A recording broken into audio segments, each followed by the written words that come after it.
Okay, so let us carry on with the topic of birth and the newborn infant. The last one, we were in the last lecture, I was just talking about childbirth and culture, and I realized I pretty much only limited the conversation to American culture. But certainly the point is that the culture and the level of industrialization has influenced what is considered, what practices are available to women. Another important thing actually is the status of women. There was recently a story on NPR about how some women who are in detainees at the border between the United States and Mexico have been undergone sterilization that they claim was against their will and they didn't know. This is not a new thing. This is not a new thing in American or world history either, but the point is that the status of women matters in her choices of how she uses her body for the purpose of reproduction. Okay, moving on. So in this next conversation, I want to talk a little bit about the differences, things to consider. I know some of you have children, so you've already considered this. You probably could give this lecture. It's certainly been 20 years since I was in a place where I was considering some of these questions. And matter of fact, I think that's one of the discussion posts that's going to come up after this topic is what options or what would be your considerations, right?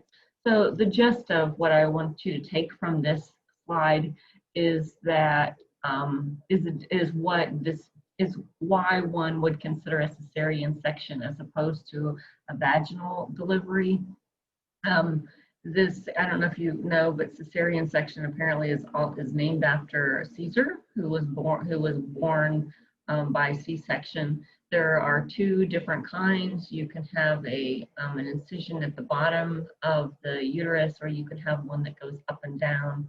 I have no idea how common the vertical one is. I know my mother-in-law, and her youngest child is almost 50. She had one like this. She actually had both, one that goes up and one that goes down. These were more 20 years ago. They had started to see a decline in the number of cesareans. Some of the criticism that is associated, I have no idea what just happened to your screen, but some of the criticisms are that this is more complicated to heal from. There's more opportunity for infection. That they're more on the doctor, what's convenient for the doctor, or even what was convenient for the mother. That you could schedule your birth if you were going in for a C-section, and you can't schedule a vaginal birth when you're going to go into labor. You just don't know when that's going to happen. But there are some legitimate reasons that a mother or a woman might choose to have a cesarean section. One is when the baby is not in the right position. So the body is designed for birth to happen when the child is head down, but in some cases it's actually butt down, and that's what's called breech position. I have somewhere in my notes what's the history of breech position, and I didn't find anything when I went looking for it. But other critics of cesarean section for this reason point out that animals are in this position all the time. And what does the farmer do? He sticks his hand in the cow and he turns that baby around. So some argue just, turn the baby around. But then you run the risk of getting the umbilical cord wrapped around the neck. You might have a baby that's too large for the mother's hips, that her hips are built to separate, but they may not be able to separate as far as they need to for that particular child. And this can kill her. She can hemorrhage, she can bleed to death, or the baby could die because of lack of oxygen, or perhaps getting stuck in the birth canal. And in that case, like I remember when I was in labor forever, and I said to my doctor, just cut her out, just do a cesarean. And she's like, it's too late. She's already in the birth canal. So about 30%. When this was written, it was 30%. There's also a term called VBAC, and VBAC refers to a vaginal birth after a cesarean section. This is where the insurance kind of gets in your business. So a lot of insurance companies will not allow you to have a vaginal birth after you've had a cesarean section. Once a cesarean section, always. I know that my insurance, like let's see, my children are 7 years apart, and they did not then, and I was still allowed, but like 2 years later, the hospital no longer would permit VBACs, vaginal births after cesarean section.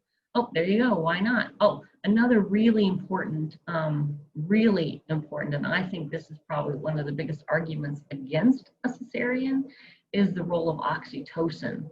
If you've taken psych, hopefully you've learned about oxytocin, but this is a really important hormone.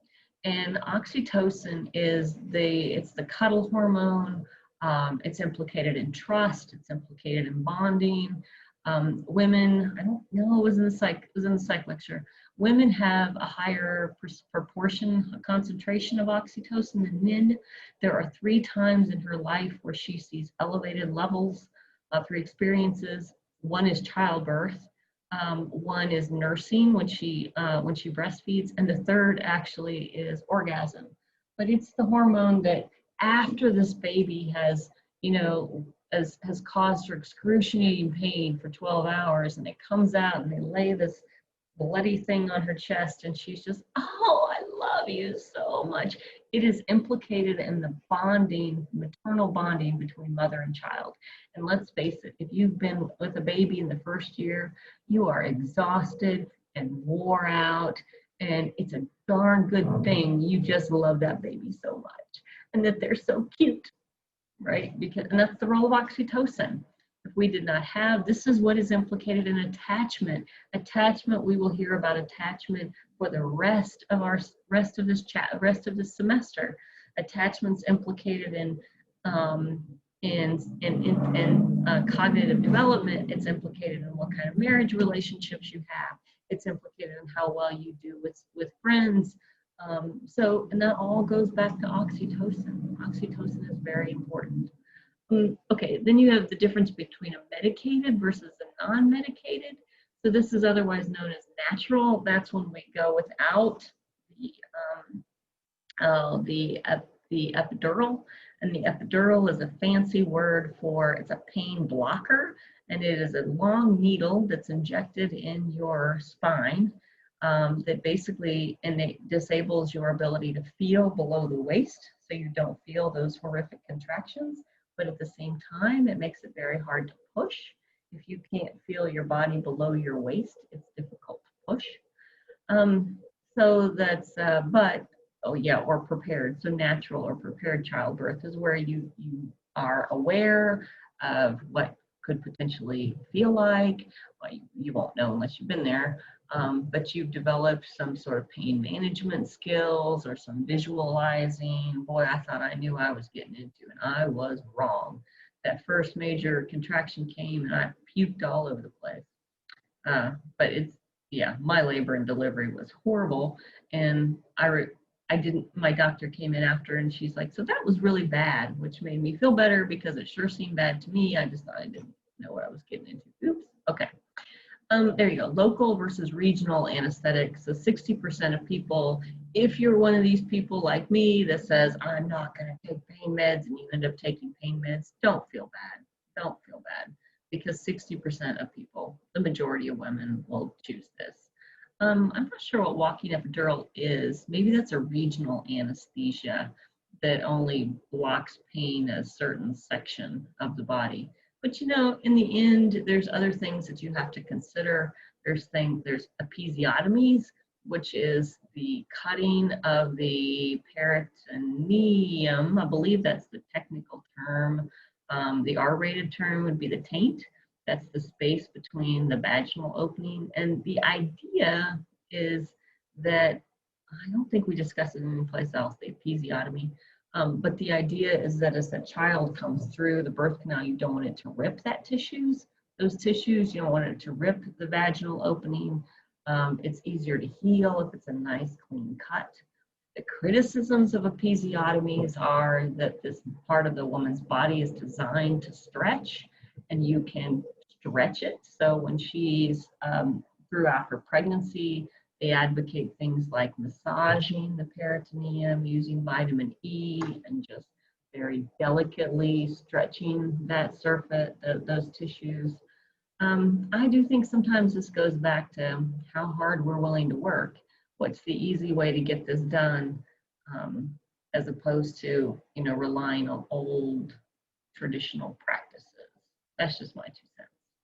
Okay, so the discussion that will go along with this one is what would your consideration be, or based on what you know, or maybe why did you choose what you choose? I'll figure out some way to get you to think about what your choices would be. And I'm going to stop this one here. And when we come back, we're going to talk about the 3 stages of